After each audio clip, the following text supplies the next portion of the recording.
position of the week, or the next 2 weeks. Position of the fortnight will be legs, all things breaking and defending. So we're gonna try this new camera angle today that we got. So let us know if you like it, if you hate it. Your opinion doesn't really make a difference, but you know, maybe we'll listen. Let's see.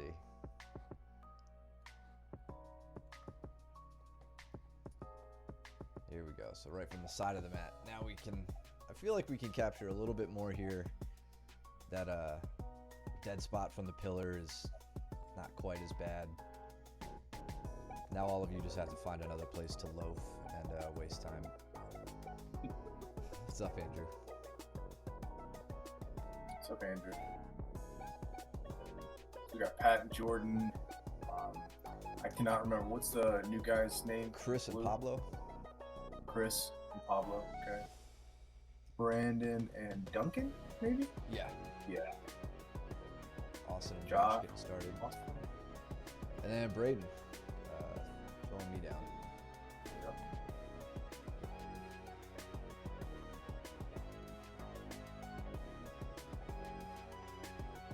And yeah, as always, if you guys see something that we miss, please speak up, because now there's even more stuff for us to miss. So Yeah, I feel like this camera angle is just leaves a lot of matches. yeah.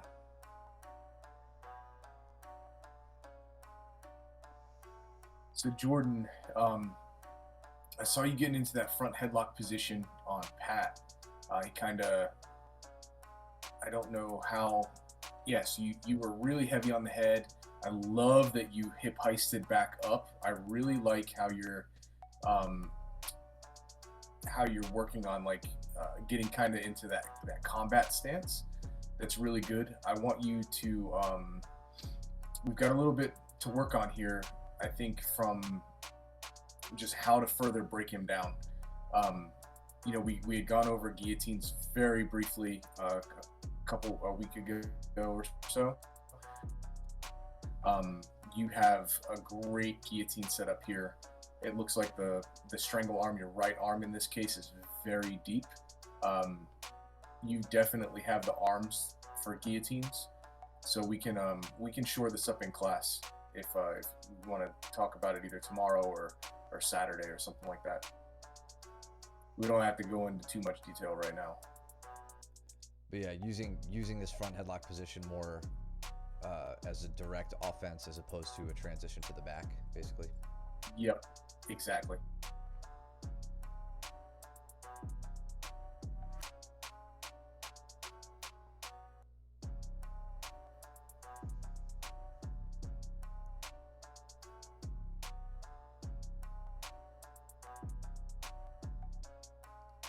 We got Mitchell and Anna too. They better take it easy.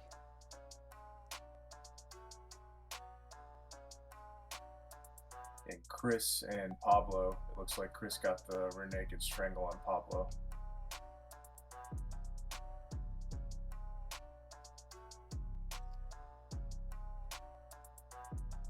Yeah, I'd like to. His leg position. It looked like he had a body triangle on the other side, like the triangle on the bottom with the locking leg on the inside. Really like that Mitch was able to finish that single leg. I wasn't crazy about the head position being on the outside, right? He went for the leg, and Charlie grabbed the neck, right? But Oh, am I looking at the right match? top left. Yeah, right. They're down on the ground now. Yeah, Mitchell. Yep. It's Mitchell and Anna. Oh, my bad. All right, Anna. I really like but the finish on the takedown was really good. I like that Mitch drove it home. Good. Chris on a single leg, taking the back. Let's see how he finishes this. Pablo trying to swim back around. Yeah, good. Just doesn't take too much when you have somebody's hips under control like that to finish that takedown from the back. I think you guys have seen a few different ways you can handle that we've gone over. That's a spot, like, I feel like for some of the beginners, you know, I always tell you guys you should have a good mount escape, 1 or 2. You should have a good side control escape. You know, to add to that, as you kind of get more and more proficient in your offense, you should have a good 1 or 2 single leg finishes that you like. Same goes for those takedowns from the back. If you can't immediately think of a way you like to take somebody down from there, that's something you need to work on. You're behind somebody, it's such a vulnerable position for them, you should be able to put them down. So think about that for yourselves. If you don't have a good answer there, something to work on. I think Chris, did he end up finishing again? Yeah, he got. Looks like he really likes that leg position too. Mm-hmm.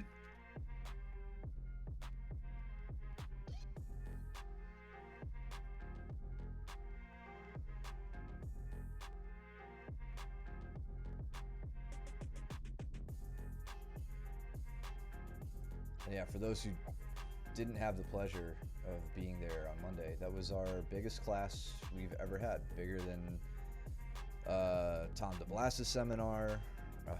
There were more.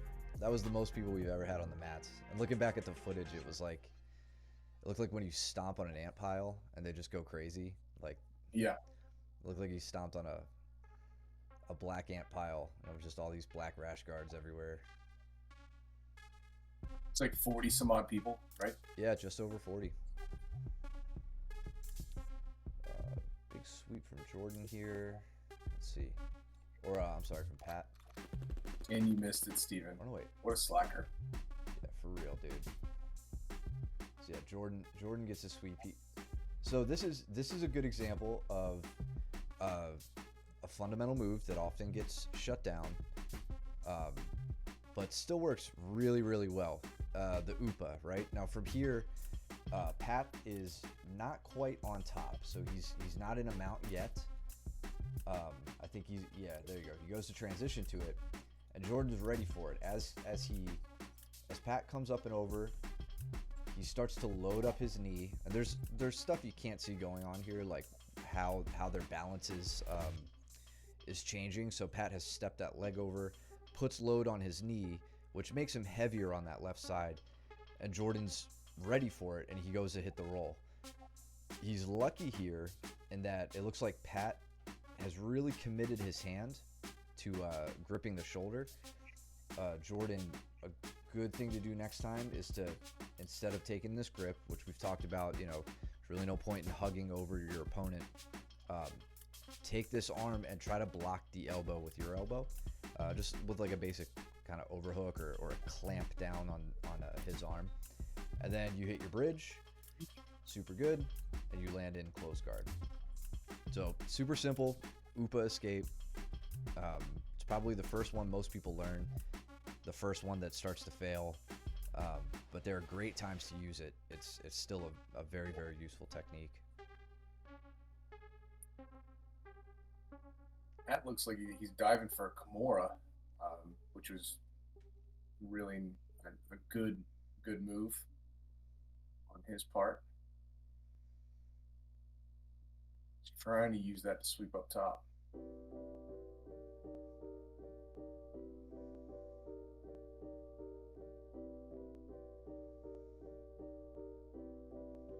Jordan gets himself safe.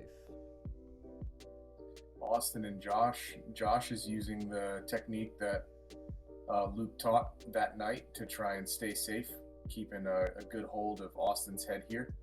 Austin has an outside or straight Ashigarami here. Josh is holding the head with the left arm and trying to get that heel, the right heel, you know, driving it backward to get out of that is what I would like to see here. I don't know if that's what he's trying to do or.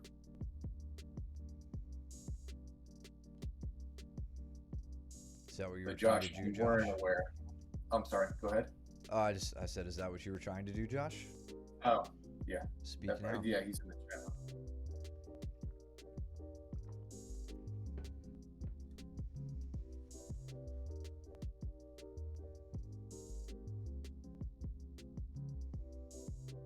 Ah, you're trying to gift wrap. Okay. Mm.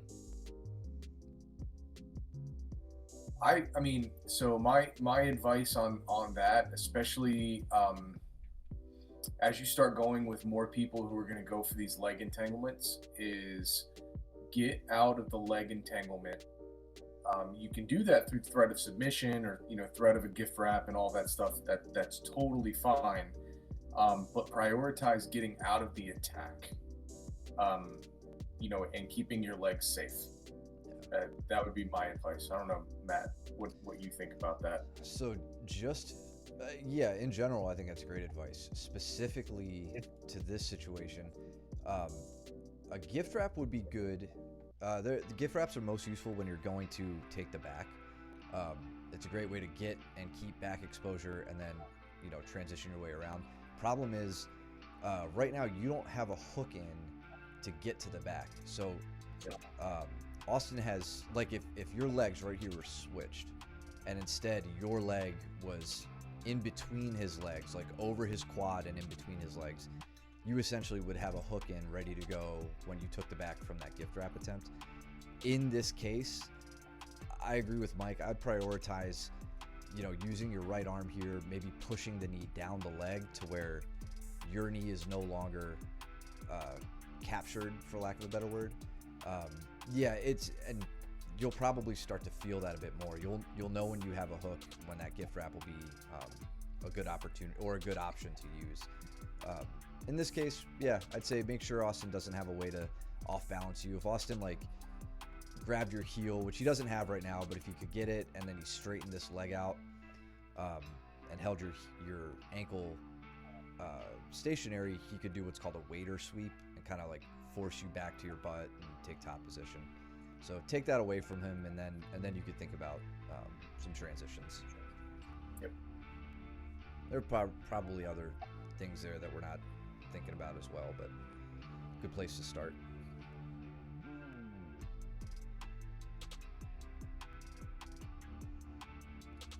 Looks like Chris is in a very similar predicament too, with Pablo. Yep.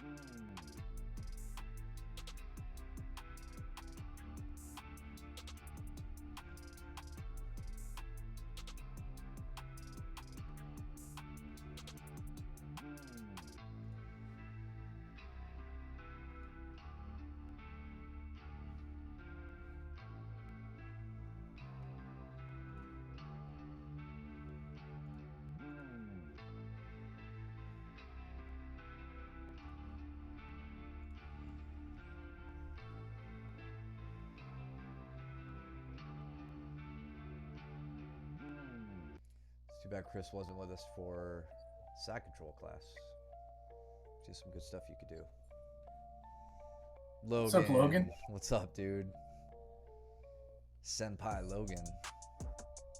You here to learn, bud? There's only one right answer to that question.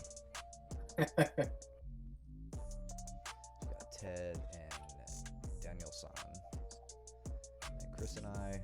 See you and Pat.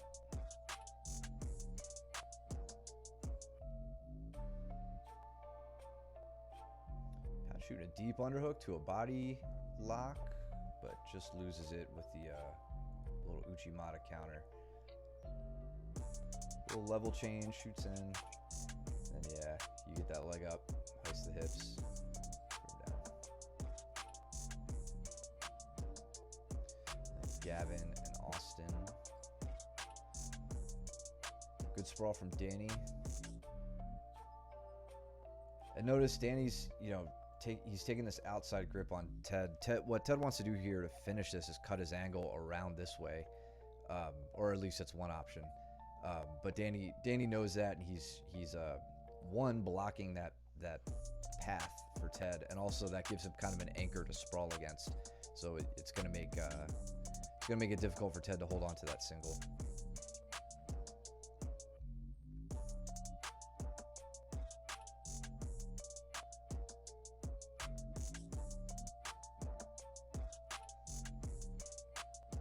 Gavin taking it to Austin right now. Gavin was on fire that night. Yeah, he and I had a great roll. Yeah.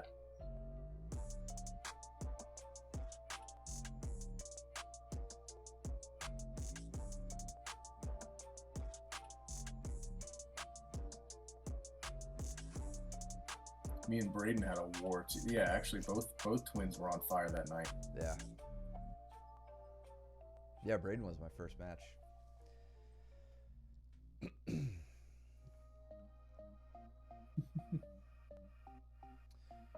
So when Chris took his first class with us on Saturday, he's a blue belt. We were finishing up back control, and he was doing something that I don't think any of you guys have ever done to me when you're on the back with his strangle arm. I believe it was with his strangle arm. He was reaching, instead of like immediately going for the strangle, he was reaching all the way across and then taking a deep grip on the front of my rib cage, like all the way around to my lat. And it was interesting because I'd never really seen that before. And then with the strangle arm or with the control arm? I believe with the strangle arm. Like he wasn't immediately going for the strangle, and he would work the hand fight and everything. And I was thinking a lot about that. And then great YouTube channel that you guys need to subscribe to if you haven't. It's called Less Impressed, More Involved. It's all like 10-15 minute jiu-jitsu breakdowns and technique discussions. This guy puts out one video a week, and he's crazy good at analyzing footage. And he just went over, he released a 2-part series on Gordon versus Nicky Rod, the rematch. And he went over that exact hand configuration and like how its use primarily comes out of immediately being able to shoot up and take a mandible strangle if the neck doesn't open up. Like you could, once you have the path to the mandible strangle, like your arm is already all the way across and you could shoot right up over the face. But yeah, it was a really neat variation. So I didn't have that exact video in mind because it hadn't come out yet, but it was something when Chris was doing it to me, I was like, how can this screw me up right now? So I really like how you went through passing the guard on Chris. So can you go back? You came up on top. Okay, just from close guard, I guess. Yeah, I didn't see how you got up, but you essentially, oh yeah, that's right. You hit him just with an over-under sweep, just a basic sumigashi here, right? Or actually like a scissor sweep-ish, right? I think I had the hook on the far side. Or no, you're right. Yeah, it was a scissor sweep. Yep.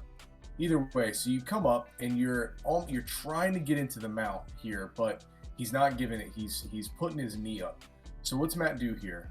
He actually uses his right leg to leg ride on Chris. So he's got the underhook, threatening kind of like a step over armbar.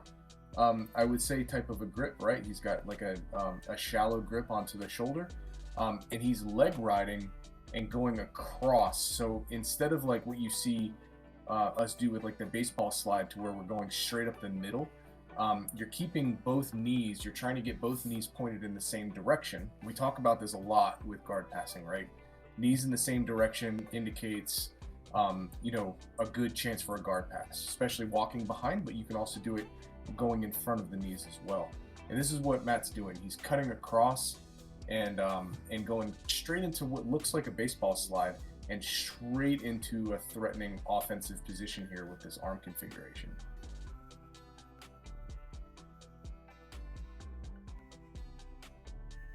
And then just using kind of a cow catcher to break him back down, but now I'm past his legs, so I could get to work on something more offensive. Opting for the T Kimura position. Typically looking to take the back from here, just depends on what they do. Playing around with either a side triangle right now or a head scissor, depending on what he does with his far side free arm. Let's see if Ted can get a single again on Danny.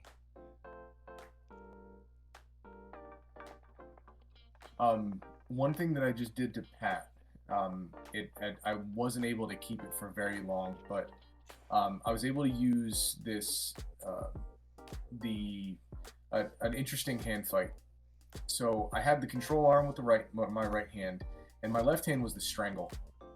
And so what Pat does, like with good intuition, right, is he puts 2-on-1 on the strangle arm, my left arm. And when he puts both hands on my strangle arm, what I'm able to do is send the strangle arm down, right, his arm because it's attached to my arm, and then I can start passing it off to where I can capture his wrist behind my back or behind his own back with my leg. So I push the wrist or push the hand down.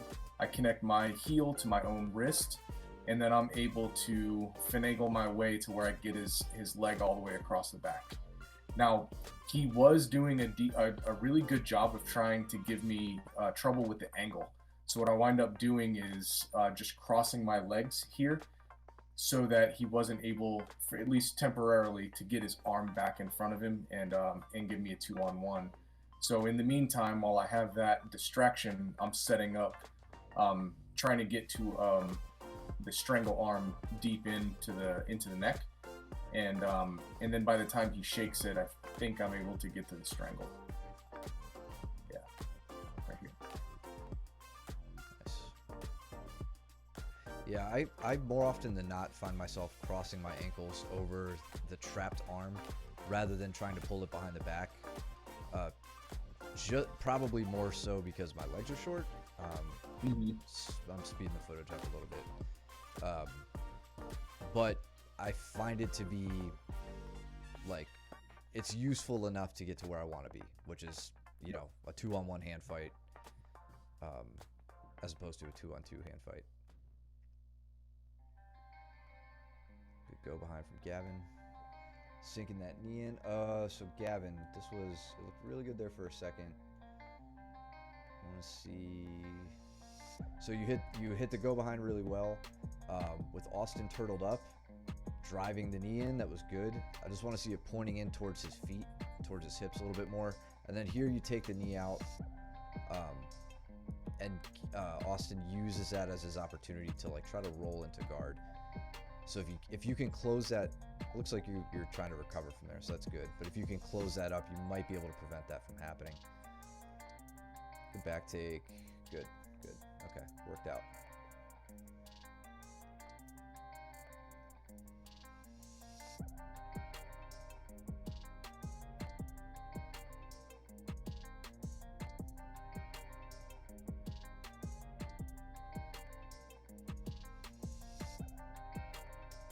Hey, you really wanted to work from the back that evening, huh? I was prioritizing it. Yeah. I found that out later. As did I.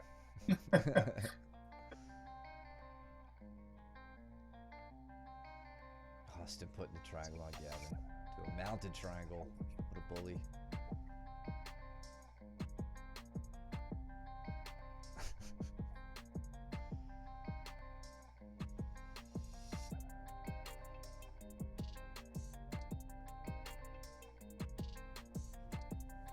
Looks like you and Brandon are gonna get a roll. Yeah. You had to take a breath. Yeah. And Gavin immediately throwing the fire at me.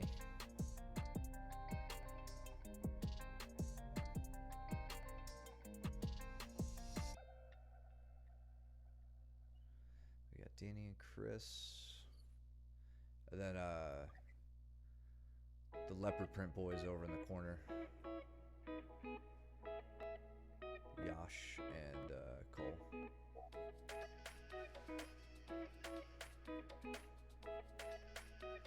And Braden and Joe.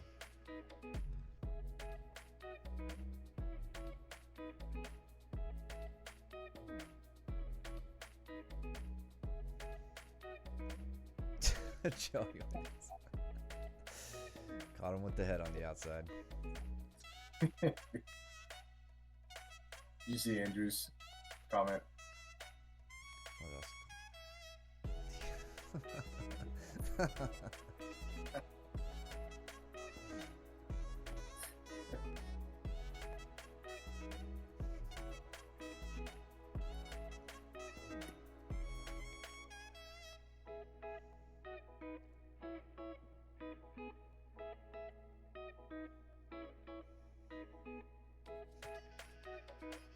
What happened with you and Brandon? Okay. Oh, you Brandon got the did- back. Imagine that. Yep. Yeah.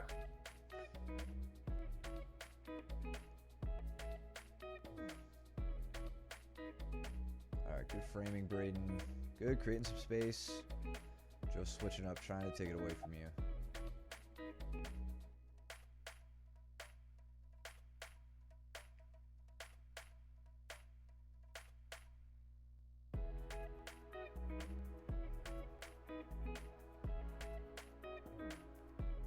So I don't know if Brandon watches the stream, but I'm going to point this out for everybody who wants to like think about shooting on legs. Right here, that little like feeble kind of reach, right? It's like you're just reaching with the hand to the knee. Mike, you've got complete control over the neck. He's got a rounded spine. His hips are high, which means he hasn't really effectively changed his level by bending at the knees and lowering his hips. This is a recipe for a snap down or just like getting guillotined, you know, all sorts of front headlocks, variations can come from this. So like if you're gonna do this, you either need to be like judging their reaction to a shot on the legs. That's why you might, you know, when I roll with you guys, I might change my level and reach and like, you know, slap you in the knee, right? I want to see if you're sprawling, if you're standing still, if it's going to be easy for me to take that shot. But I'm not close quarters when I'm doing that. So if you're going to go down and you're close quarters like this, you better commit to it. Otherwise, you're asking for a lot of trouble. Yeah, one thing that I was really noticing while Brandon was doing this was how wide his elbows, what he was allowing his elbows to be, right? Mm-hmm. So yes, you're 100%. I had even caught him in a couple of snap downs earlier in the matches, but look where the elbows are in this. Like he's got his head buried in, his elbows are out wide. When I see that, I see double legs, right? I see snap downs and double legs, because if I have, and I think I went over this in one of the classes, but if I can see your hips and I have no obstruction between my chest and your hips, then I've got doubles all day long. And a good way to clear somebody's hands away from their hips is to have their elbows facing outward. So I use this collar tie to pop up the elbows, shoot in, change my level real quick, and drop in for a pretty good double leg. It's out wide, but I'm able to close the distance and then Turn the corner. ultimately finish. Yeah.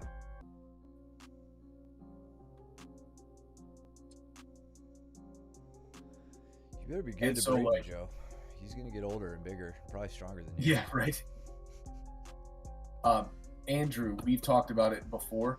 Your heavy snaps and everything, you're very heavy on the head. You can combine the heavy snaps with double legs and single legs very easily if you can start noticing the elbow positioning that people are taking on you.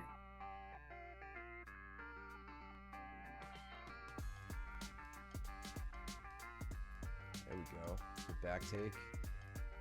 You're little. Yeah, you don't have the hooks in, so you kind of have to scramble for that, Braden.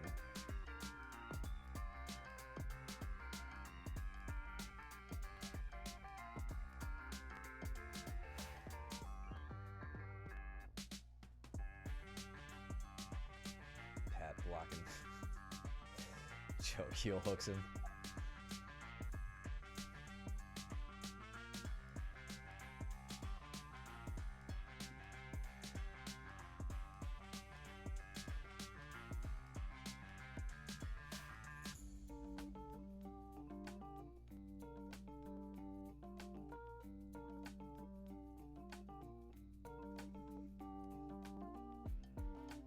Hey, that's what we're here for, man. Happy to do it. Absolutely.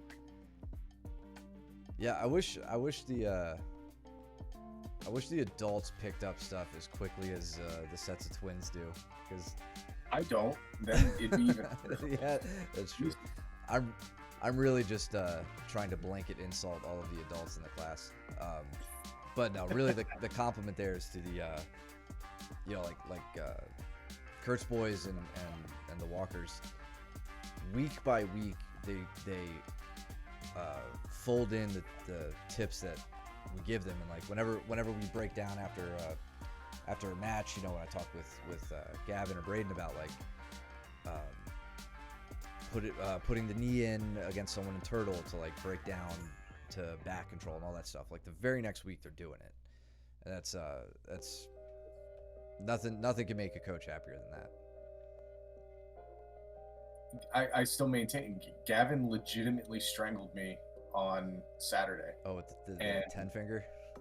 The 10 finger, like a 10 finger guillotine. I was so upset with myself, but so proud at the same time. It's such a weird emotion to feel. Yeah. I just got submitted by a kid.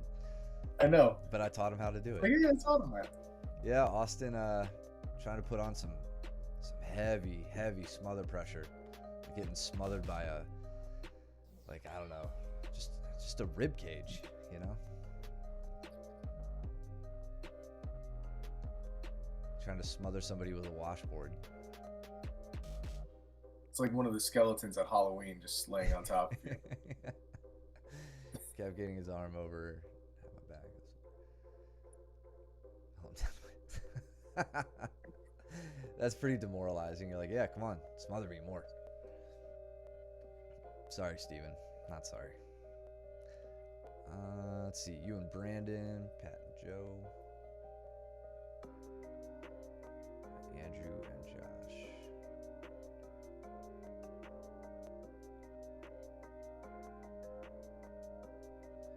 Nice, Andrew. I really like that attempt to that Asotagari.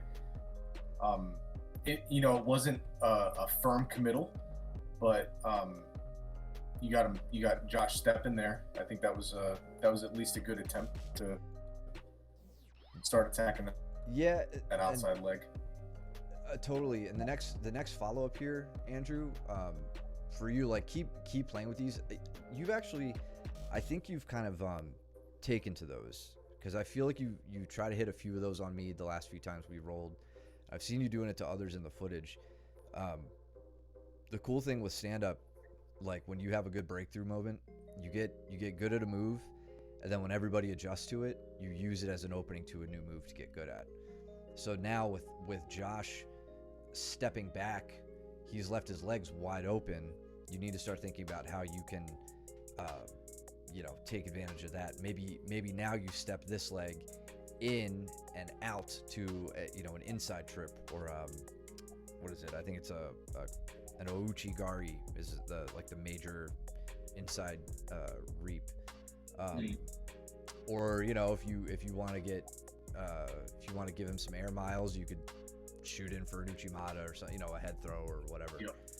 But that's what we talk about, or like any class you've ever taken with Bertram. That's what he's talking about setting up.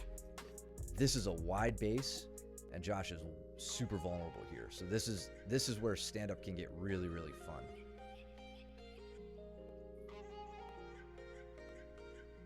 Yeah, not for your opponent, just for you. Good front headlock by Josh.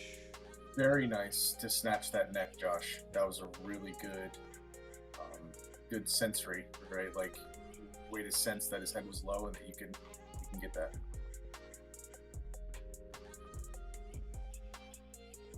Sneak right behind him.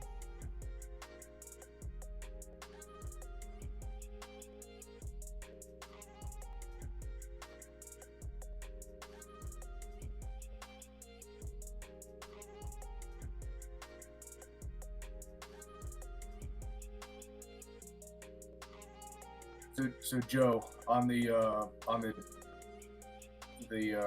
takedown attempts with Pat, I do like how heavy on the head you're being here, but I think strategically, playing heavy on the head and then kind of knowing when to bail and when to reset is going to be what I would advise here, right? So you are staying really heavy on the head, but you're in a position to where you're not really attempting to cut a true angle, right? You're moving to do it, but you're kind of locked up with Pat. What I would like to see is you snapping him and trying to turn head down, arm up.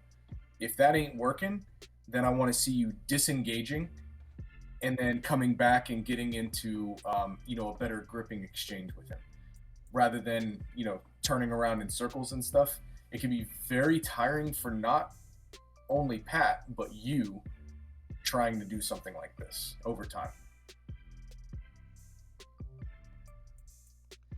Yeah, and if so, I don't know if this sitting to guard was what you were intending here, or if it was just kind of a consequence of having your feet a little too close underneath him.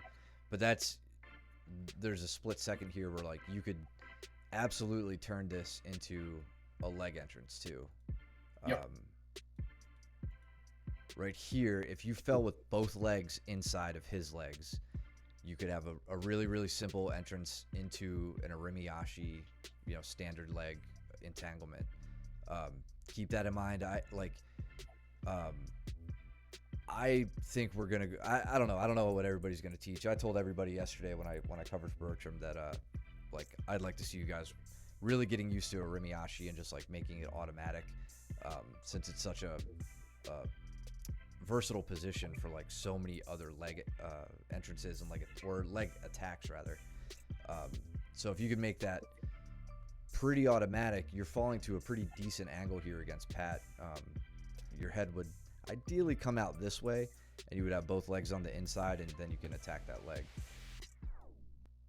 Rather than, it's not like pulling to butterfly is a bad thing. Butterfly guard's a great spot to work from, or butterfly half, or whatever. Just one more option to have. Brandon, nice. Dude, and we had just gone over that, and I told him he wasn't going to take my back. And what does he do? He takes my friggin' back. It was crazy. Put you on the mat. I was like, no. I think that's what I was saying as he was doing it. I was like, no. He gets the rear Tayotoshi. Yeah.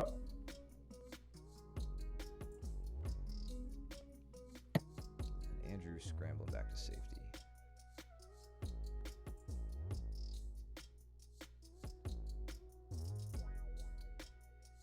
Do you guys think that the chat is in the way of too much of the footage, or what? Because I think with the last camera angle, so much of the dead space was on the left side of the screen, so it worked. But if that chat's kind of in the way, I could probably move it up to like the top corner or something. Honestly, the right hand side might be okay now. That's kind of like the dead footage area. Yeah. That's my opinion. I don't know how others are seeing it.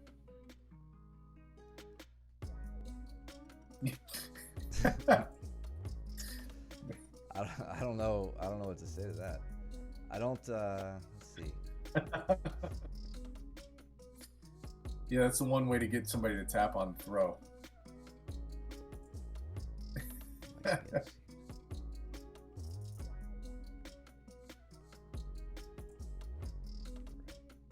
Upper right. Yeah, the chat thing sucks sometimes. It doesn't always update well. Let's see. It's just a setting on Twitch, or it's a whole inlay thing that is still a pain. Is he apologizing for your knee again? Yeah. I mean, it's fine. I'm still training. That's gonna suck. I have to change I have to play with the layout to make it look better. I'll try to work on that this week or before the next stream. Anyway, Lord knows what we missed so far. Mitchell's trying to kill me over on the right. What happened with you and Brandon? So Brandon took you down. Yeah, so he took me down. I was able to pin his arm and score a reversal from here. Gotcha. And get back on top. But I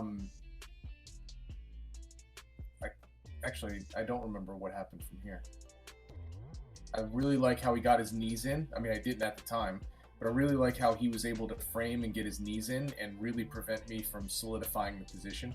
Yeah. Um, This Yep. is nice. Hell yeah. Great wrestle up. So Now- this is something that I really like. I feel like we teach and Brandon just executed it perfectly. But the way that Brandon was able to control my hips here and build hip height, I can't express enough. So watch what Brandon does here. He uses his left arm to stay planted on the mat. After he rolls, he starts throwing me off, right? Good But his bridge. left hand, what's that? Really good bridge. Yeah, strong bridge, gets me off balance. His left arm comes back and he's able to hip heist up. What am I talking about? His hips are now gaining hip height on mine. Like, if we're looking just at the Y angle, right? Or Y axis, his hips are higher up than mine. That gives him a gravitational advantage, right? So now he further builds up. Now you can clearly see, even from this angle, that he's got hip height on me. He reaches through, picks my knee, and puts me on my ass, and immediately gets the sweep. This is a sweep. This isn't just a reversal. Yeah. That's solid. Solid. Like, this is stuff again. Like, it's hard to teach, but Brandon really locked onto this. Hell yeah. Good stuff, man.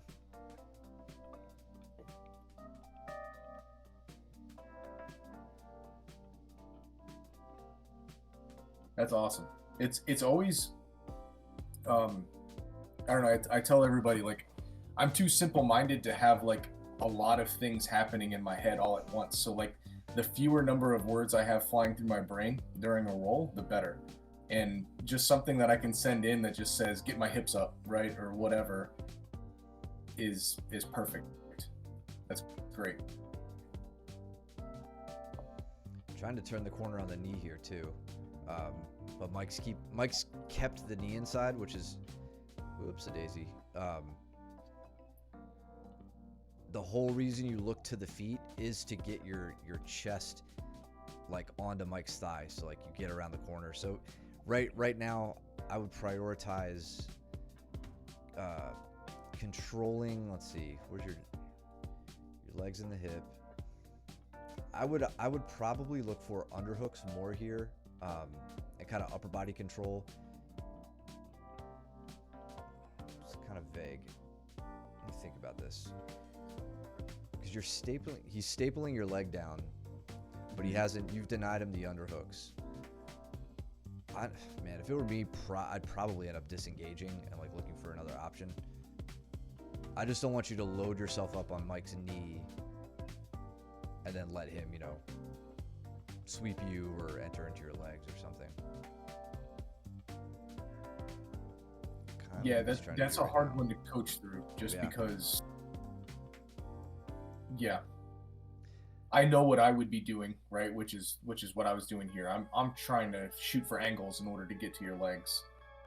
That doesn't mean that's what everybody's going to be trying to do, though.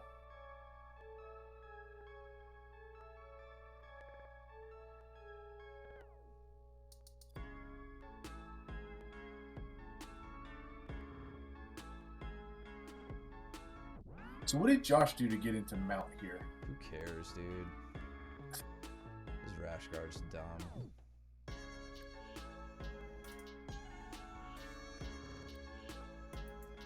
Heavy shoulder pressure. Driving across the hip with the knee on belly. Yeah, so Okay. it's interesting. I can't say I've ever tried to do it that way where I'm reaching. I would typically be using this arm to dig for underhooks on the far side. What it is doing in this case is preventing Andrew from shrimping his hips out and bringing his knee in, right? Yep. And it's helping him track Andrew to make that much more difficult. Once you're there, this is where I want to It's really see. So, clever. what was that? Yeah, that was really clever. Yeah.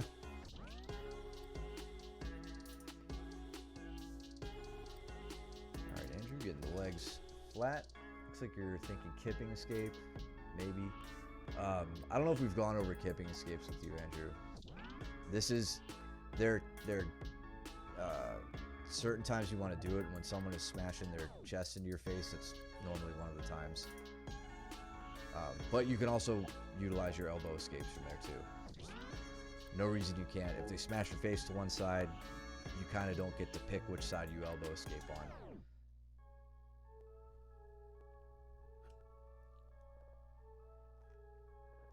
Joe and Pablo have worked away center mat now. Brandon and I think we're getting crowded out. We had 3 people converging on us. The 3 groups converging.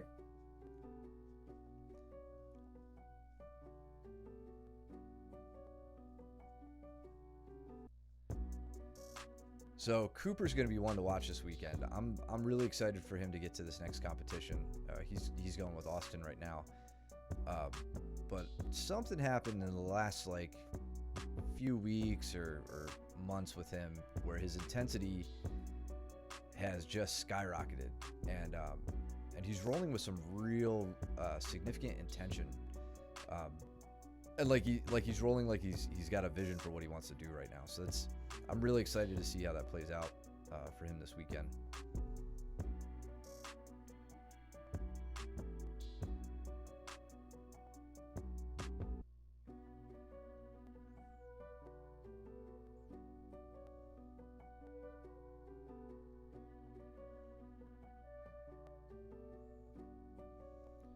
Josh hanging heavy on Pat.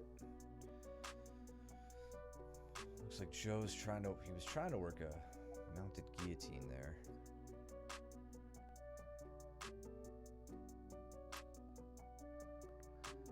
And then Pablo, we might need to review some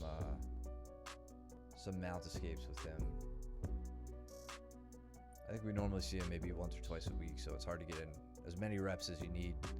But there he's looking for. Looks like he and Joe are talking about Upas. Again, yep. Perfectly valid move. Great for mount escaping under the right conditions. But you got to have something else in there too, and the elbow escape is my go-to one that I teach. Pat doing a good job. So I'm training. Sure. Go ahead. I was just gonna say, I was training with Braden at this time, and one thing that was really standing out, I mean, not at this particular moment, but when Braden got put on his butt, he didn't lay back and like stay on his back very often. Like you can even see here, he may go back to his back in order to like get his legs in front of me, but then as soon as he was given the opportunity, he was heisting back up and coming up into either, elbow on the mat, hand on the mat, aggressive stance, right? And like, if I gave him any ounce of space, he was standing back up and re-engaging with me. That's something, I don't know whether that's a wrestler mentality or what, but it's a very, it's something that we can learn from both him and his brother because they're very natural. And well, actually, for that matter, Kurt's kids as well, Kale and Eric, they prioritize getting up and getting into that aggressive attacking stance rather than staying back on their back. Yeah, I think so. I'm not taking credit for that at all, but I think in the last week or two, Braden started playing from his back a bit more, it seemed like, and that was one of the first things I said to him was like, this is fine if you're gonna play from a bottom position. I just don't want you to be on your back unless you're forced to be on your back. If someone puts you there and holds you there, fine. But if there is an opportunity for you to sit up and work from a seated position as opposed to a supine, I personally think that's a much better spot to work from. You're more mobile. Yep. And unless you have unless you can work legs and you've developed a good De La Riva, reverse De La Riva X-guard game, you just have more options, I think, from a seated position. Yeah, it furthers your earlier point with just like how receptive the kids that we have training right now are and how they can implement it within a very short timeline. Josh on the mandible strangle. Good job. Let's just look at that real quick. So, Josh seated in like a half guard. Control the head and the arm. Good. It's good Sumigashi sweep, right? He had the hook with his right leg, blocks the arm and the leg on the opposite side. That's great, man. That was sick. Real smooth. Yeah, and yeah, whatever works, man. That I'm glad. The last 2 weeks have been them amping it up. I'm really happy with their performance, regardless. It's great. It's awesome.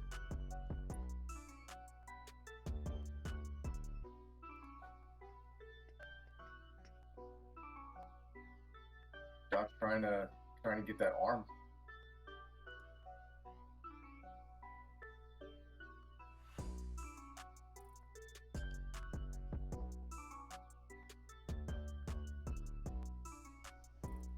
There we go. I was missing a bunch of stuff from the chat wasn't popping up. See, he's being lazy. Woke him up. Those both of them been amping it up. Good. That's awesome. That is one of Cole's favorites. Heavy on the head, take out the arm, pop them over on their ass. Yeah.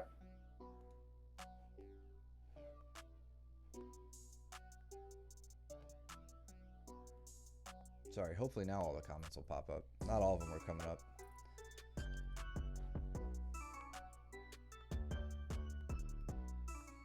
More that's a you problem. All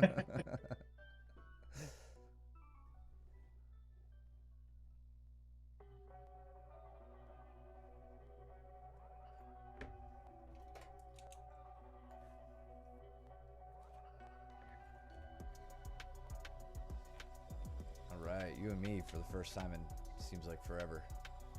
Danny almost put you out. Well, where? They're up by the lion. Oh, I see. Okay. So Danny looks with a Darce. Ooh, the Peruvian necktie. Oh, so embarrassing, dude. I can't believe he got you with that. What a loser. Oh. What a loser. Let's see, you and me. All apologies to anything else we miss, because I'm gonna almost exclusively be watching Mike and I. Mike and I haven't rolled in, it seems like, a very long time, at this intensity at least. And certainly not standing up, like starting standing, staying that way. Yeah, we hadn't started standing in a while. Heavy sprawl. Yep, failed shot. I could not advance any further. Yeah, I kind of broke my own rule here of leading with the knee inside under the stomach, because you know what I'm doing. So, yep. As you started looking out, like peeking out, turning towards me, I just opted to instead lay my leg down and try to pull you over it. I got one hook in from there, and you're immediately starting to misalign. So I notice I don't have a control arm right now. I've opted to, let's see. I had a control arm on the left side. I started losing Mike on my left side, so I pulled the control arm out, turned it into a strangle arm, and then use 2 strangle arms to try to reset. Not saying that that's the best way to do it. I was just scrambling because I didn't want to lose an opportunity to strangle you. So now I've got my control arm back in.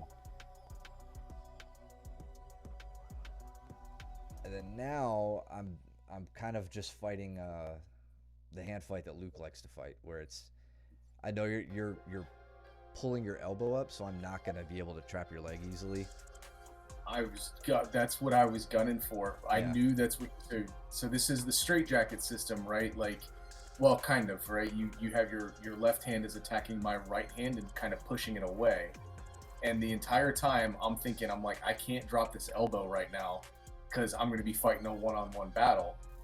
But like now, like the hindsight being 2020 here, I should have just been trying to come up and grab my own arm. You know what I mean? Like, I don't know. Like, you did such a good job of keeping that at bay that right here you pretty much had the strangle. I was screwed at this point. Well, I transitioned here from like this kind of like a muffler grip. I wasn't shooting for a muffler because I don't really ever use those, but it was more to try to control your head and pull it to the opposite side. You know, Right. set up my head on one side, my arm on the other. So that was my intention there. And then once I had that, I basically just extracted the muffler arm, my right arm, and laid in the mandible strangle with my left. And then I felt pretty good about it here. You should have, because I think this is when I started making noises. Yeah. Oh yeah. You snort a lot.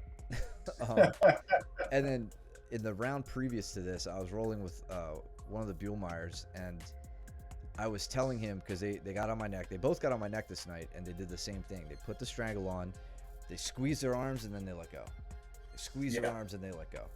And I was emphasizing to them the necessity of letting the strangle work. You guys have probably heard me say it 1,000 times, but that's something you absolutely have to do with strangles. Nobody just like hips into an armbar really hard and then has to wait too long until their opponent taps because pain. But with strangles, it doesn't work that way. So you put the squeeze on and you let the strangle work. When you think you have it, trust that you have it and let it work. And that's what I had to do here with Mike. He's reaching up over the head. You found my knuckle line. You just didn't get like a good enough purchase on it to pull it down. I couldn't. Yeah. So it was like, all right, he's snoring. I'm gonna crank my elbow towards his chest, and then get the strangle. Yep. Yeah. So Jordan, the straitjacket system is what Danaher calls it, and it's when you basically have your opponent, like if Matt had my back here, he would have my hands crossed in this manner, right? Like similar to a straitjacket. And the reason is because as I pull away, you can always pull on my wrists or you can push, right? Like I really have very little mobility over my arms. If somebody grabs my wrist like this across my body, and so he dubbed it the straitjacket system, and I think it's very apropos to the position that you wind up finding yourself in. It's the foundation of all the stuff you guys hear us talk about with like grabbing the cross side arm, grabbing the top arm with a cross side underhook to trap the leg and all that. It all comes out of that whole system. So definitely worth looking up if you're not familiar. So we reset. We're up by the pillar now. And has anything else gone on? Let's see. Josh and Joe. We're gonna do something here because when you're the guy who controls the video, you can do this. We'll come back to this view, and we're gonna give Mike his time to shine after I strangled him by switching to the old camera because we got stuck behind the pillar. Damn, the colors are so terrible with this. So bad now. The new footage is so much better. So, good job breaking down my posture. I tried to sit through and hit that Udigeishi here. What I'm trying to do right here is keep my hips going in this direction and turn my head facing that direction. And I'm putting Mike's arm into a Kimura. It was always like this, Josh. This is how the footage has always been. It's like stark contrast. You shut this down so strongly, like my neck, like I was like, this is gonna be terrible in the morning. So I immediately turtled back up. You told me that. You said that right when we went down. You were like, that's gonna hurt in the morning. Dude, I felt like I was just like pushing my head against the wall. So I turtle up here. Normally, I'm looking for just single legs, reaching all the way around to the ankle and trying to get a single leg, capture it with my leg. And you were wise to that. So I was in right here you put me in panic mode. I was like, you've got to be fucking kidding me. I worked so hard to get to this back. I'm getting the back. But he puts on this threat. And so, you know, what Matt's doing here is he's threatening me with two throws, okay? Even though we're on our knees, he's threatening me with the Uchimata, which is, you know, if he could get his right leg in between our legs and give me a big lift up, which he's certainly strong enough to do here, okay? But now that he has my wrist controlled with his left hand, he has a Haragoshi, okay, which means that he can send his right leg to my outside, my right leg here, and take me completely over and ruin my entire night, right? Because then I'm gonna get submitted twice. So I'm like freaking out. I know that the only way that I can somehow save this is to get in between his legs with both of my legs. So I wind up getting in between the legs. I post on, you know, with a V grip, and now I'm able to come back up to a tight waist and shuck the arm by, and then I can start working my back take from here. I should have sat out right here. Dude, So angry. I would've was been pissed. You're 1,000% right. I was looking for the Haragoshi. I was just committed around the head. I should have let that go and spun out. So now I'm in a debate, right? Like, we normally both Matt and I have very similar back games, to where we get a control arm and a strangle arm, and Kurt posted he's like, watch. And both of us neglect our usual game, and we go with double strangles. We go Luke Moeller, friggin' back take strangle, raking the arms across, trying to expose the neck. What we went over on Saturday, and both of us finish in a very similar manner. Yeah, it's crazy. So it's almost like we learn from the same people or something. Yeah, right. Let's see. So we were right. You get the tap. See it in 4K or 720p with way better color. Whatever, you get it. All right. Meanwhile, we got Jordan and Brandon going. Yeah, but then you take me down again here. You hit me with a foot sweep. Of course I did. Right here.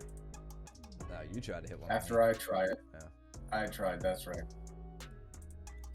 No, I get behind you on this one. You were super pissed when it happened. Oh, that's right. Here. I knew I should have snapped down harder. Oh, I did get that. No, you took me down. I got I got that, but it doesn't last. It was nice to have you not immediately just going to break my legs. Rolled Josh into a choke and missed it on camera. Was it off to the side, like over to the right? Like over this way? Or did I just Or did we miss it? Yeah, because I switched. I can go back and find it if it's in this view.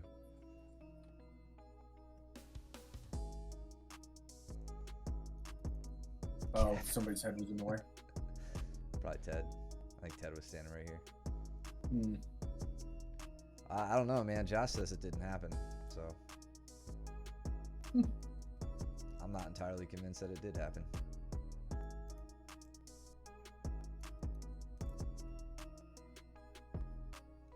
Yeah, so I ended up in mount, and then you managed to kip out of it, and then you got behind me from there. I disengage, and you stand back up.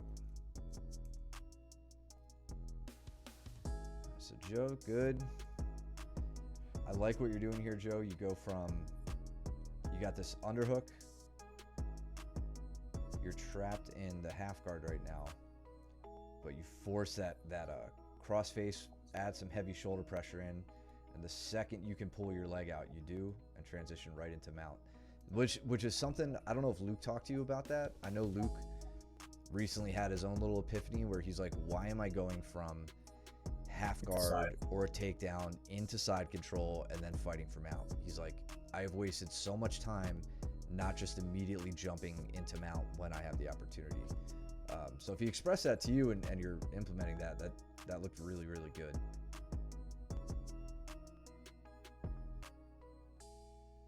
So yeah, you kip out, stand back up.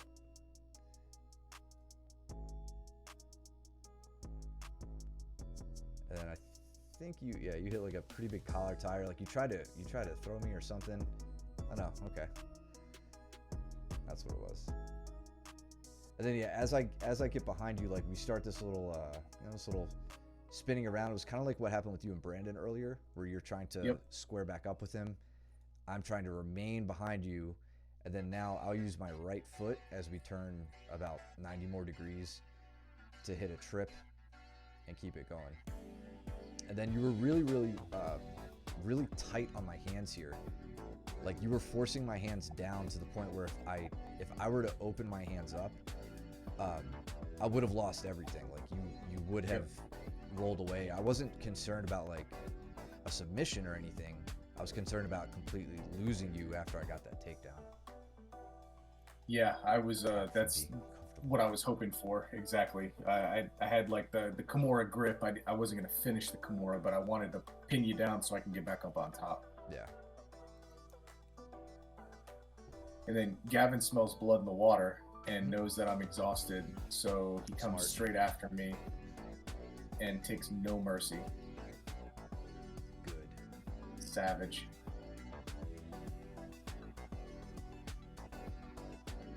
He did. And goes through back.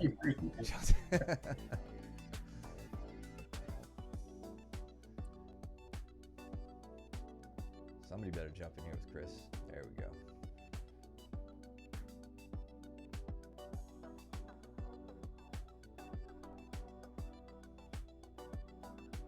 Round of the night. Cole actually did say this was a really good round. And if it goes off camera, I have it clipped as well.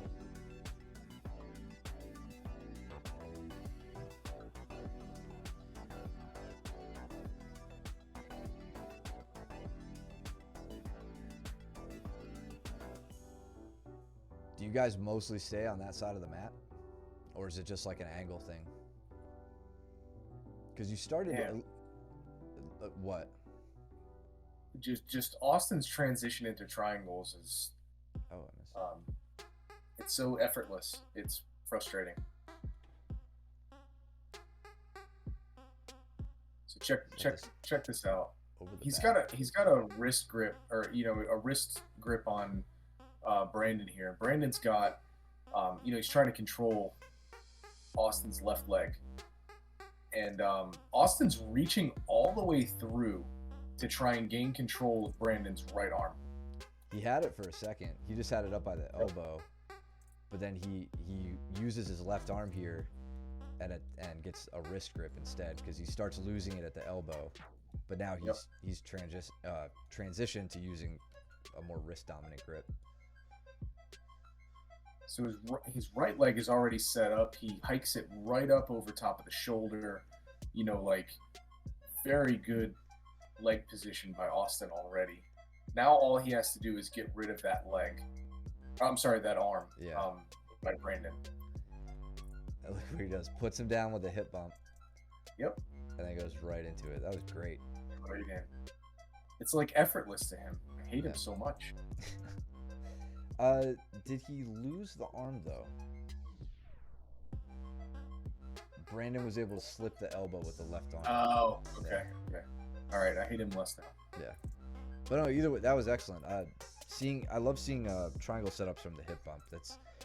It's one of those sweeps, kind of like an UPA, where they get shut down so easily, and we kind of forget about them and how they can be like really, really useful. But when you use them to transition into other spots, it's really, really great. So let's see, Cole is up in this modified mount position.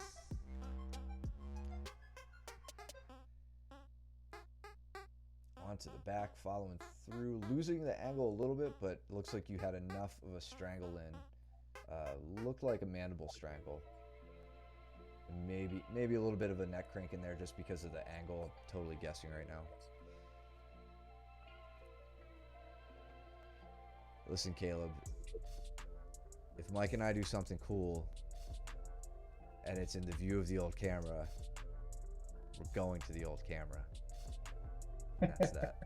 Now, if you do something cool and it's in the view of the old camera, I'm going to not even see it on this camera and totally ignore it and not look at it for you, since you're going to give me attitude like that.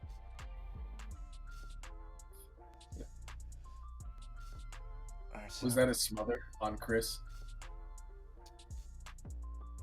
Caleb? I bet it was. What a jerk. Chris has now been baptized into Yep. Mooresville BJJ. So Cole working from Sweat and rash guard and rash guard. yeah. Cole working from a front headlock. Joe, see, I think Cole's trying to turn him here. Joe about spun out of that. So Cole's coming back to top position.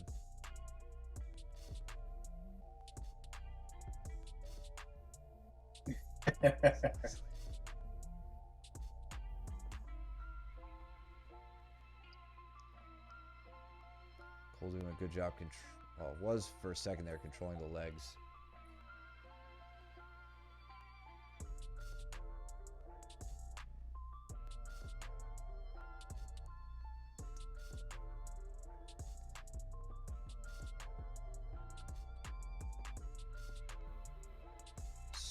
Joe, did you get the tap there, or are you guys resetting because of the wall?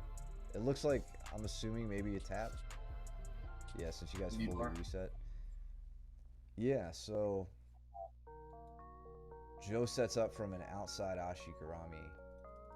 Let's zoom in on this a little bit. And then reaches down for the ankle. Really, really good adjustment. It looks like you're trying to reach to the end of the lever. Cole bout sweeps his leg away before you can. You get that. Now, Cole, I don't know. You know, this is the lead up, you know, the week prior to the competition, so I don't want to see you guys like holding on too long before tapping. I'm curious if you felt full knee bar pressure here just because of the angle. It's like Joe's hips are right here. Whoops. Joe's hips are like on the mat right now, and the top of your knee is pointing back to the mat. If you tapped early on this one because, you know, you're avoiding injury and stuff and muscle strain, that's good. If the competition wasn't happening, I'm curious if you would have tapped there or not. And Joe, for you, that means like, you know, you're gonna have to think about either adjusting or transitioning to another submission if you don't have the angle from there. It was good, and I'll stay crank a second. You guys can fight that out yourselves. Let's see this takedown. Okay, so Joe tries to jump guard. Just about gets there, too. Cole manages to frame in.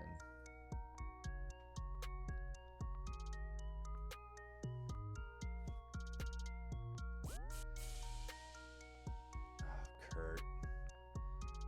Come on, Kurt. Here we go. Now it's my fault.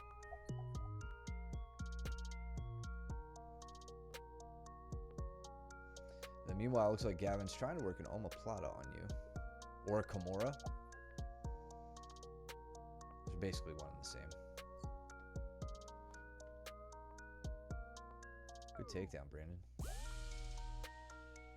I like that you guys are using these rear takedowns like this. That was good. He didn't even hit the sit through. He kind of hit like the one where you're just like kick standing behind your opponent. So Cole, let's see. He isolates the arm. I think this ends in a mounted. Oh no, okay. So he switched. Cole switches from attacking the right side arm, giving him back exposure, mind you, as Joe turns up. But Cole brings his, he's bringing his foot up, kind of wedging in. Not, so this isn't going to be the most athletic spot to take the back. Like you're Cole, if you choose to take the back here, remember, keep this knee down, tuck it in behind the head. But with that leg up like that, since you transition back, kind of not mad at that Americana. It's like you're using your own leg as an elevated fulcrum instead of just having the elbow underneath and then picking it up. You're using your leg as the fulcrum. It's kind of interesting.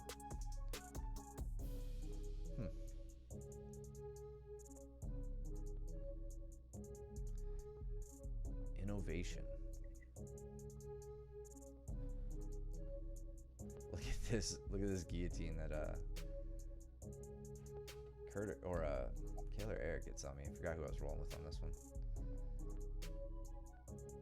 Rolls right up. Nice deep guillotine. There he goes. They always just send it home. Like, I told him to. I was like, what are you waiting for, man? yeah. What was that sweep? Cole doing his Cole sweep.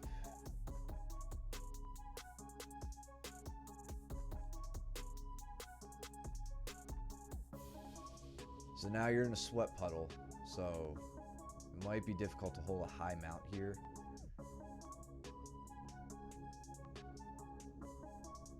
Nice transition to the leg. To the heel. So that little heel hook at the end. Let's look at this leg configuration. It's a Remiashi. Yeah, this is like an Arimiashi outside heel hook from a very strange angle with Cole, like the way Cole's like reached into. It's almost like he's thinking about taking your back. He's just too far in front of you. That was a killer round. You guys were definitely trading attacks. Oh, okay, good. Then you won't slip anywhere. You got those nice calloused knees. Keep you from slipping in sweat puddles.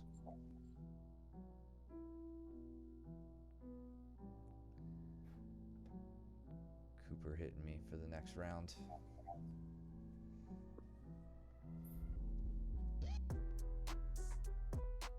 So yeah, this is round with him is a good example of kind of fire I was talking about earlier that he's been coming with lately. Good hip switch to get around my guard. Very nice. He has an armbar right there, like a lat armbar. It's kind of a cheap one. Like, I don't think they're too high percentage, but he could absolutely hit that in competition.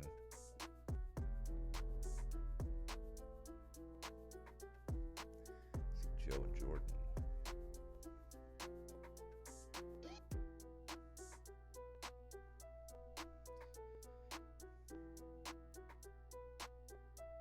Jordan, I would disengage right there. As soon as...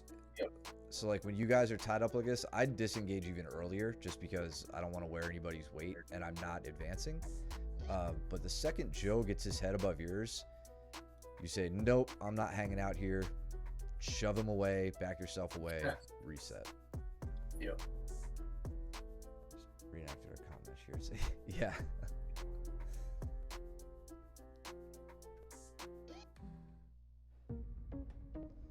Then Coop with a super deep rear naked strangle.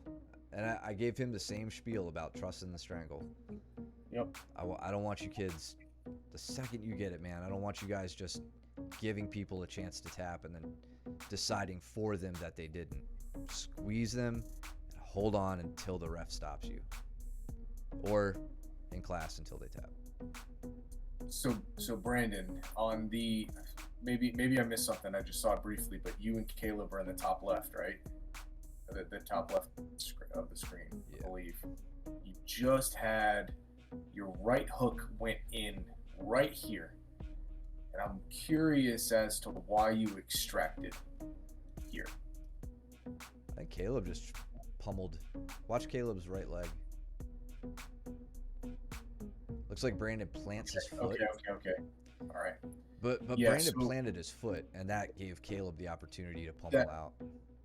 My next comment is like so like what Matt's talking about with Cooper and then the kids trusting in the strangle, you kind of have to trust in your hooks as well, and in your grips. So here you've got a right hook in. I mean, you gotta trust that it's gonna keep you where you need to be. What I mean by that is, it's Caleb's not going to be able to buck you off of him forward when you have a hook in. Okay, he's really not going to be able to buck you off to his left. Okay, so because you've got crossbody control. So what I would be saying here is like what we talk about with this diagonal position all the time. It's like we're broken records. Um, if your right leg is in, you should be putting your pressure on the left side of his body, Yeah, and with your upper body. Yep, with your upper body. So you should have like this sequential thing going through your head. Right hook in, left arm has to go and establish some sort of control. I don't care. I would prefer that to be the control arm, right? So underhooking on the left hand side to grab, and then an overhook on the right hand side. But you're kind of setting the stage here to where you're setting up a sequence. Caleb's astutely trying to shake these hooks, and that's great on his part here. But you have the back. It's very, very close. And now you smash. Yeah, unfortunately, this is what with that Makikomi, that roll gets you. I've been there many a times. For many minutes. Yes. So I think Cooper just tried to hit a single leg entrance into the leg. Oh no, he had my leg up the middle. Again, Cooper, I don't know if you watched the stream. We talked about this with Joe earlier. If both of his legs step inside between my legs and he goes back, I think Gary Tonen's first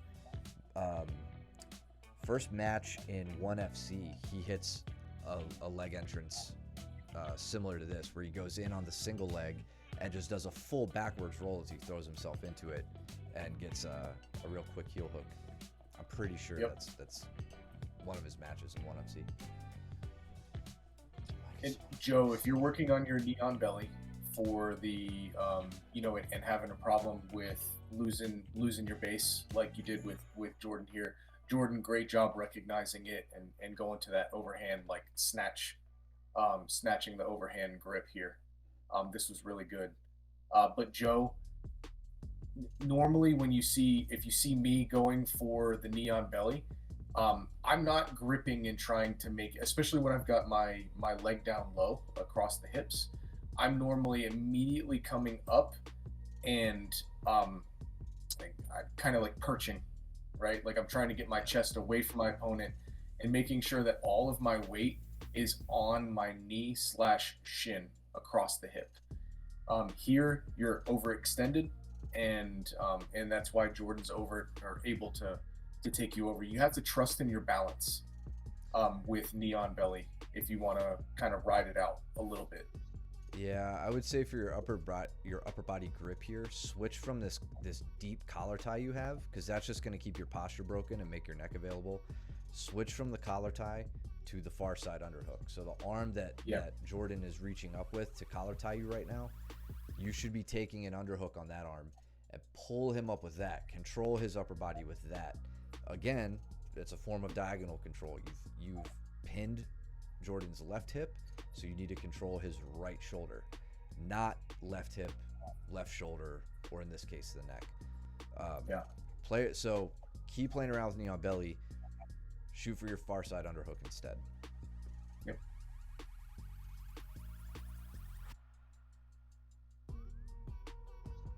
And again, Jordan, great job recognizing the off balance and taking advantage of it. Yeah, that was great awareness.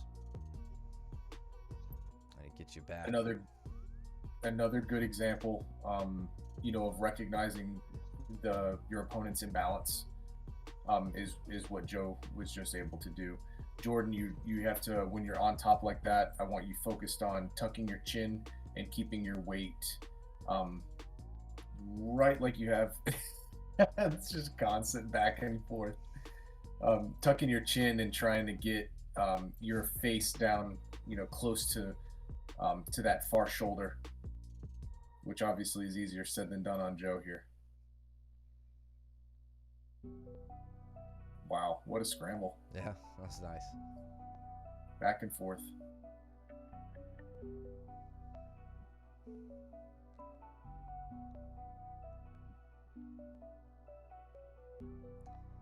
Mount maintenance, Jordan, is a skill in and of itself.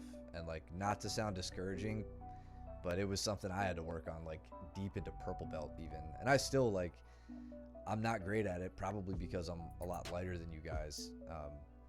But like, I mean, Mike, well, not easily. I gave him some resistance, but you kipped right out of my mount earlier. I know when I'm losing it, so I know how to maintain top position, a top position, but it often doesn't. It's not always in mount, and that's just a result of my size differences between you guys. Somebody my size, I could probably maintain mount on pretty easily, but that would come from working to those underhooks that we're always talking about when you're in mount. One or both makes a huge difference. And then if you feel the threat of like a bridge, if you're not in a high mount and you're still vulnerable to the bridge, you can grapevine the leg that they're planting off of, or turn their head with a heavy crossface, turn their head in the direction opposite to the way they're trying to bridge. Little things like that, these little tiny mechanics, you'll start to pull out of your pocket when you need them, and it goes a long way in maintaining the mount.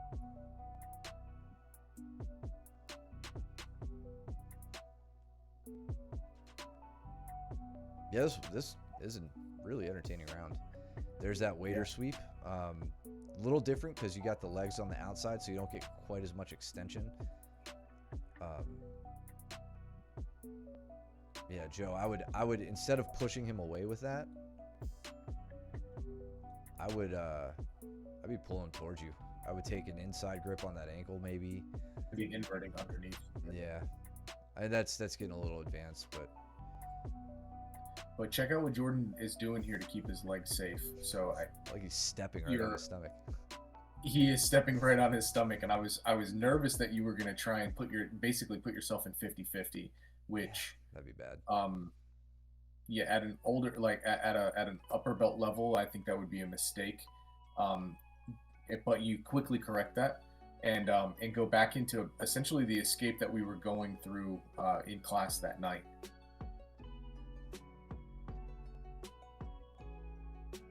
But you're not, so just to catch, you're opting for the submission here. You are in a guard.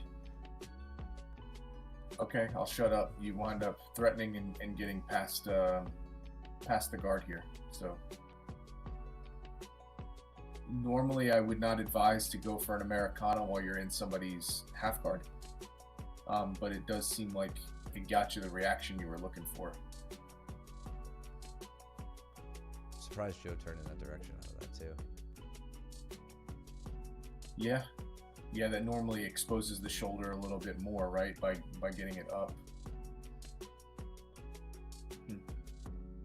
Josh and Caleb.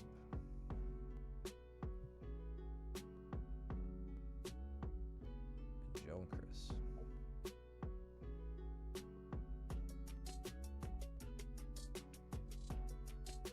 So it seems like Chris really likes to play De La Riva or reverse De La Riva. I'm curious to see how his game builds over the next few months. Yep.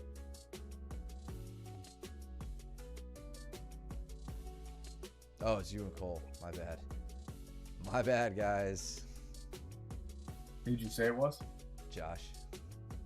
Oh, well, same rash guard. Good mount transition, Caleb.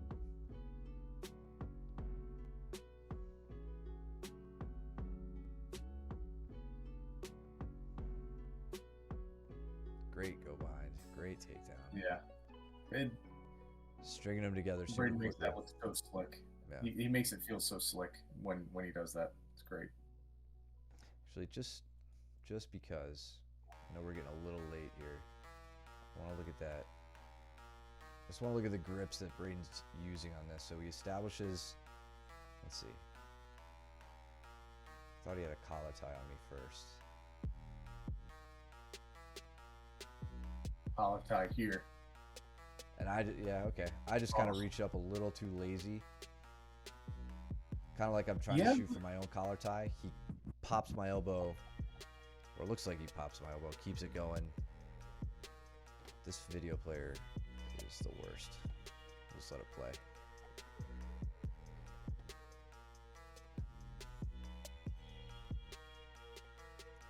Goes behind, keeps it going, hits his quick sit through. Or no, not the sit through, just the rear trip. Mm-hmm.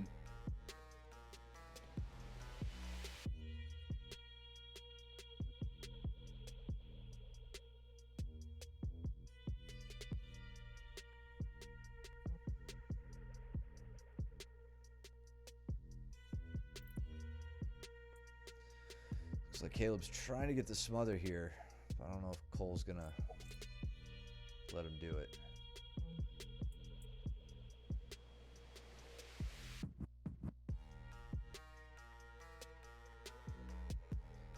Working to double underhooks. Has both arms exposed over Cole's head right now. So Cole's in danger of getting put into like an S-mount position. He gets his elbows down, and looks like for a second there he was starting to like shoulder walk out. That makes me so angry that Cole just did that, because I can't do that. Look at, he just like back rolls out of Caleb's mount. What world is this? God, I'm so angry. Come on, right Caleb. now. How can you let him do that to you? Oh my God. And why don't you let me do that to you?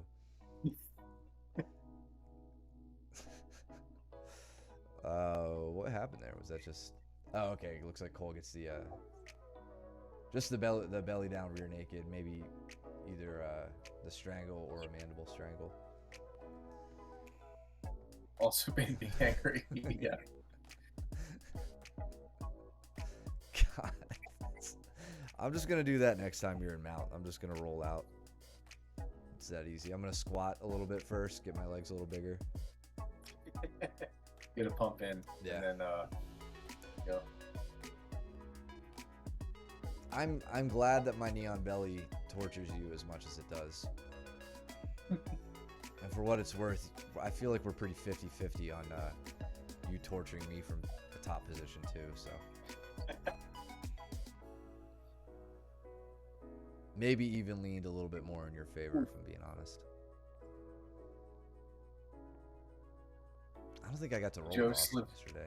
Joe says, "I am not passing guard. I am only taking legs." Oh, is that what he did? I missed it. Yeah. Well, hey, it's leg week, baby. And I mean, literally what we went over in class. Right? Yeah, Like, right into a Remy yeah. Perfect. Well, close your eyes next time. It won't happen. I mean, oh, okay. You guys are kind of playing a little northy-southy.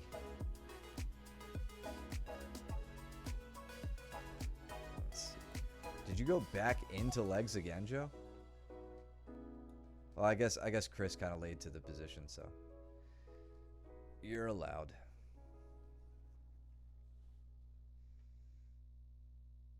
Looks like Chris is in on his own leg attack, or was trying to get to backside, and Joe counters him here. Yeah, so okay. Bit of a straight ankle. It's like a cross-side straight ankle. Yep.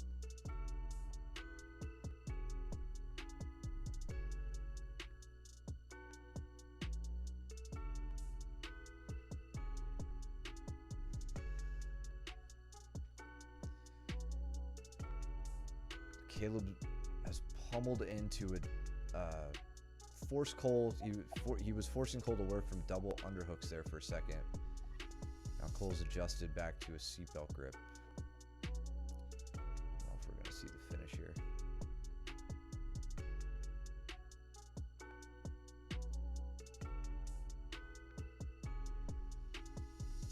Good hip frame. Danny gets the Darce, the quick Darce on Andrew.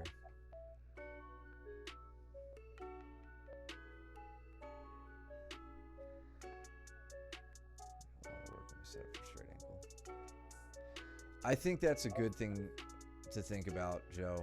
Considering, you know, if you still want to like keep competing, just at your levels, heel hooks aren't going to be open to you just yet. I think in most competitions, aren't there? Can you heel hook in Naga at blue belt? I think Steven was shooting Intermediate. You can Okay. heel hook. Yeah. So that might be the one tournament I know of where you can heel hook. So if you want to play around with your leg entrances and your attacks, then straight ankles, maybe toe holds. Again, we got to look at the illegal moves as each tournament comes through. Knee bars, they're all going to be good things to work on. Danny almost had another Peruvian. Dude, you know what's garbage I just thought of is Danny's established himself as the head and arm strangle guy at the school. Yep. I prefer everyone. And a Peruvian is just a head and arm strangle, but you're doing it with your legs. Yep. So now he's got an entirely different half of his body that he's going to start using with these strangles. I know his legs don't look very big. I know his legs look like his arms, but they are strong, and that's a problem for the rest of us. I'm just glad he doesn't join the Twitch stream so he can't hear you compliment. Yeah. Total backhanded compliment saying he has small legs, but we'll Peruvian all of us. What do you get on Joe here? Americana. Yeah.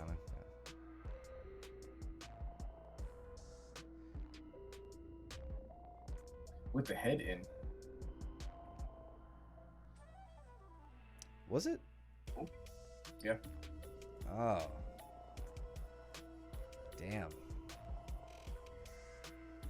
Super embarrassing for Joe.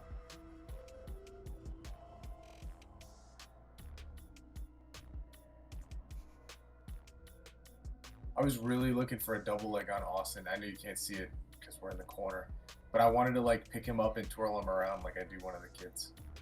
That's really what I was going for. I do that to him sometimes. I just have to remind him who daddy is. Just pick him up. If he triangles me, maybe.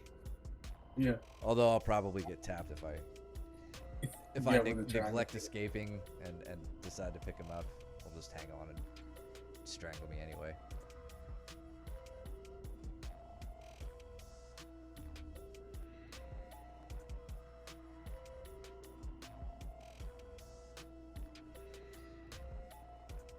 I just want to look here with Andrew. I'm hitting the shoulder crunch sweep, and then notice I prioritize this arm. Even after I get the sweep, I care about nothing else but keeping that elbow above his head. And now from here, I'll think about what I can do next. But he does a good job, I think, slipping his elbow.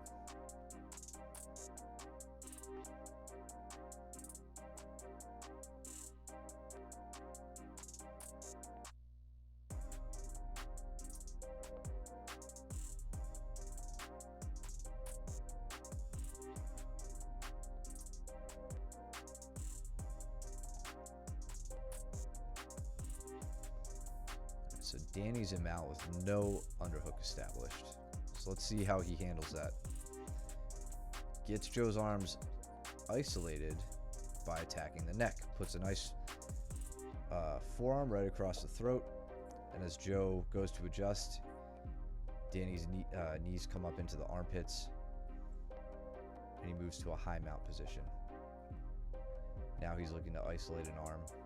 Possibly for another Americana, I don't know. Just about got one.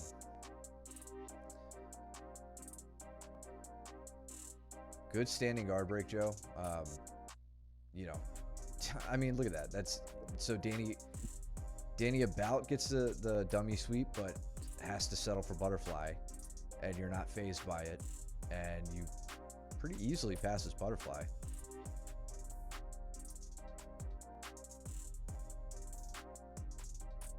Did you get your heel hook on Austin? It certainly looks like it. No, straight ankle. Oh, straight ankle. Straight ankle. Yeah, I was trying to dig for the heel. I was digging so hard I wound up straight ankling him. I didn't even mean to. He hides his heels as well as you do. It's infuriating. I'm glad that you can't get his heel if he wants to hide it, and I have no sympathy for you. Yeah.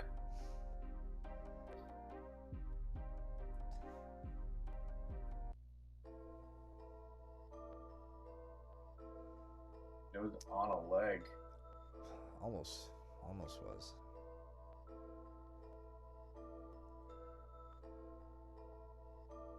So yeah, as long as Danny keeps that right foot back, he's pretty safe. He can use his free leg to pummel over Joe's left leg here and try to open up this triangle, or he can just let the time run out. Which is fine with me too. Good stuff. How do you guys like that new camera angle?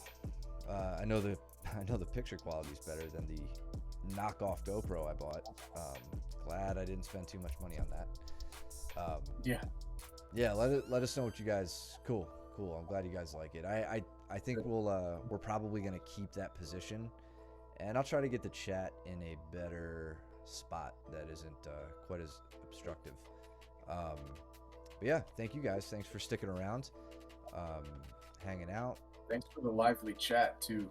Yeah, really appreciate the commentary. It makes it way easier to do what we do that way. Yeah, always a lot more fun when you guys are active. In any case, follow us here if you're lurking in the chat and you like what you see. Big shout out to the Walker twins.